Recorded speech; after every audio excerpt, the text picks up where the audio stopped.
All right, so what we're going to do is look at a function and just get some practice finding the average rate of change and an instantaneous rate of change. So the average rate of change, remember, is essentially the difference in the function value, so the difference in the y's over the difference in the x's. And this is just a fancy way of representing slopes. It's the slope of the line containing the points where x equals 1 and x equals 3. So we're talking about the slope of this line right here. Okay, so all we do, this is just very computational. We find f of 3, which is 3 to the third plus 3 plus 2, which I already do have the point marked over there. It is 32, but at least we see how to get it. F of 1 is 1 to the third plus 1 plus 2, which looks like 4. So that means that we have 32 minus 4 over 3 minus 1. And that looks like 28 over 2, which is 14. Which just means between those 2 points on average, between those 2 points on average, the y value is changing by 14 units for every unit that x changes by 1. So there we go. Okay. I can't seem to get that 14 to be written correctly. I will get there. Okay. So now instantaneous rate of change is, remember, the slope of the tangent line at the point. So the whole idea behind that, though, is we can't really find slope at one point because we need 2 points to find a slope. So this is where we use the limit notation. And just as a visual, it's the slope of the line right here, which you notice looks somewhat close to the slope of the line between 1 and 3. So we'll get to see if this is actually true.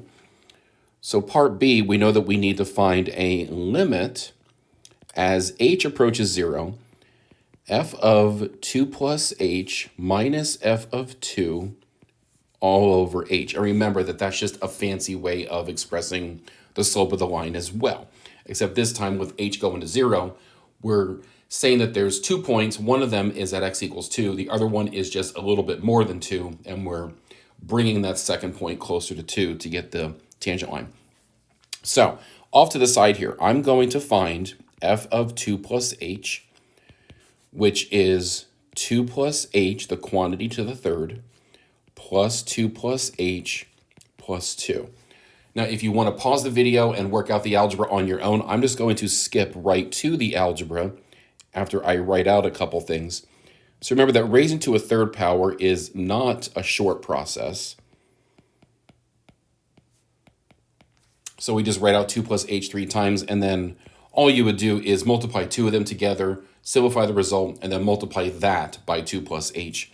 And you would end up with 8 plus, let's see, I believe it's 12h plus 6h squared plus h to the third plus 2 plus h plus 2. So we end up with, in descending order, h to the third plus 6h squared plus 13h plus 12. Okay, and f of 2 is 2 to the third plus 2 plus 2, which again is 12. So that means we're dealing with the limit as h approaches 0. Now, f of 2 plus h is, I'm just going to write this out here, h to the third plus 6h squared plus 13h plus 12, and then minus 12 all over h. Notice in the numerators that the 12s cross out. So we have limit as h approaches 0 of h to the third plus 6h squared plus 13h all over h. And at this point, also notice that h divides out from each term, so we essentially have limit as h approaches 0 of h squared plus 6h plus 13. And if we, now that we finally can substitute 0 for h, we get 13. So that means that that is the instantaneous rate of change. So the slope of the tangent line, which we often write as m tan, is 13. Instantaneous rate of change is 13. This was just some practice on how to find the slope of the tangent at a point. So there will be more videos where we explore this some more. I thank you for watching, and hopefully this was a good first example for you.